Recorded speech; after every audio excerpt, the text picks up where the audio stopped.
কাঁচা আমের এই তরকারিটা খেতে দারুণ লাগে। এটা কিন্তু আচার নয়, অনেকটা আচার তো অনেক খেয়েছেন, এইভাবে একবারও এই তরকারিটা বানিয়ে নিতে পারেন, ভাতের সঙ্গে খেতে অসাধারণ লাগে। যে কোনো কিছু মানে এমনি শুধু খেতেও অনেক মজার হয়। এটা খুবই সিম্পলভাবে বানানো আর অসম্ভব মজার হয়, কোনো রকম ঝামেলা ছাড়াই চটপট বানিয়ে নিতে পারেন। হ্যাঁ, একদমই ঠিক শুনেছেন, এটা আমের তরকারি। তো আসুন দেখে নেওয়া যাক কীভাবে বানালাম। প্রথমে কিছু কাঁচা আম আমি আগে থেকে পেড়ে ধুয়ে ধুয়ে পরিষ্কার করে নিয়েছি। তারপরে আমি ছিলে কেটে দেখাচ্ছি। প্রতিটা আমি ছিলে নিয়েছি আর আপনার পছন্দ অনুযায়ী সাইজ করে নিতে হবে। তো আমি আগে থেকে ছিলে নিয়েছি, ছিলে আবারও একটু দেখাচ্ছি। আর এমন টুকরো টুকরো করে কেটে নিয়েছি। এটা ছোটো বড়ো কোনো ব্যাপার নাই, যেমন ইচ্ছা বানিয়ে নিতে পারেন। এটা অসম্ভব মজার লাগে। প্রথমে আমটা কষিয়ে নেওয়ার জন্য সরিষার তেল দিয়ে নিয়েছি, অল্প করে সামান্য পরিমাণে সরিষার তেল দিলাম। আর তারপরে দিয়ে নিচ্ছি একটু পাঁচফোড়ন। আমের যেহেতু তরকারি বানাচ্ছি, একটু পাঁচফোড়ন দিলে কিন্তু খেতে ভালো লাগবে। পাঁচফোড়ন 1 টেবিল চামচ দিয়েছি। আর পাঁচফোড়নটা ভালোভাবে লাল করে নিয়েছি। দুটো শুকনো লঙ্কা দিয়েছি, সেটাও লাল করে নিয়ে এখন আমগুলো আমি ঢেলে নিলাম। আমগুলো কিন্তু ভালোভাবে মুছে নিতে হবে, আমি যেন না খুব বেশি জল থাকে এক্সট্রা। তো আমি ভালোভাবে এমন তেলের সঙ্গে কিন্তু কিছুক্ষণ ভেজে নাড়াচাড়া করে নেব। বেশ সময় ধরে আমটা কষিয়ে নিতে হবে। আর এখানে একদম হালকা মশলা দিয়ে আমি বানাবো। এই আমের তরকারিটা খেতে এত মজার হয়েছিল, কীভাবে বলবো, প্লিজ ট্রাই করার অনুরোধ রইল। ট্রাই করে আমাকে বলতে ভুলবেন না। সকলে ভীষণ পছন্দ করবে, ছোট বড় সকলেই। অল্প একটু দারচিনির টুকরো দিয়ে নিলাম। আর তারপর হলুদ গুঁড়ো দিয়েছি, 1/2 টেবিল চামচ লবণ দিয়েছি, 1 টেবিল চামচ স্বাদ অনুযায়ী লবণ দিতে হবে। আর এটা ভালোভাবে মানে মিশিয়ে নিচ্ছি আবারও। প্রতিটা উপকরণ দেবো আর আমগুলো আমি কষাতে থাকবো বা মেশাতে থাকবো। এখন কিন্তু গ্যাসটা আমার মিডিয়াম টু লোয়ে আছে, যেহেতু কষিয়ে নিচ্ছি।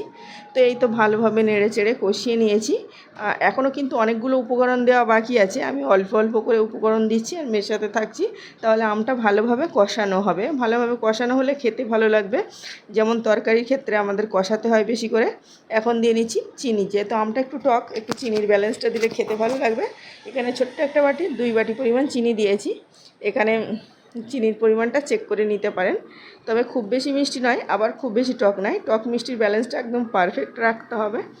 এই তো ভালোভাবে আমের সঙ্গে আবারও চিনিটা বেশ কিছুক্ষণ ধরে কষিয়ে নিলাম। চাইলে কিন্তু ভালো কালার আনতে গেলে চিনিটা ক্যারামেল করে নিতে পারেন, তবে এভাবে যেহেতু সঙ্গে সঙ্গে খেয়ে নেব, ওই জন্য এইভাবে বানাচ্ছি। এখন ভালোভাবে কষিয়ে নেওয়া হয়ে গেছে। এখন একটু জল দিয়ে নিচ্ছি আমি। এখানে 1/2 কাপের মতো আমি জল দিয়েছিলাম। আমটা কিন্তু ভালোভাবে কষানো হয়ে গেছে, মানে ভাজা ভাজা করে করা হয়ে গেছে। যেহেতু আম থেকে আর এক্সট্রা জল ছাড়বে না, আম থেকে যে জলটা ছেড়েছিল সেটাতে আমি কষিয়ে নিয়েছি। বাকি উপকরণগুলো মশলাগুলো দিয়ে কষিয়ে নিয়েছি। এখন ভালোভাবে এই যে ফুটে উঠেছে। আর আমটা যতক্ষণ না সিদ্ধ হবে ততক্ষণ এভাবে নেড়ে চেড়ে রান্না করে নিতে হবে। এখন আমটা বেশ কিছুক্ষণ ধরে আমি 3 থেকে 4 মিনিটের মতো এভাবে নেড়েচেড়ে রান্না করে নিয়েছি। একটু পরপর নাড়ছিলাম, আবার ঢাকনা দিয়ে ঢেকে রাখছিলাম। এখন চেক করে নেব আমটা সিদ্ধ হয়েছে কিনা। একদম পারফেক্টভাবে সিদ্ধ হয়ে গেছে, একদম রেডি হয়ে গেছে। এখন টক মিষ্টির ব্যালেন্সটা কিন্তু চেক করে নিতে হবে।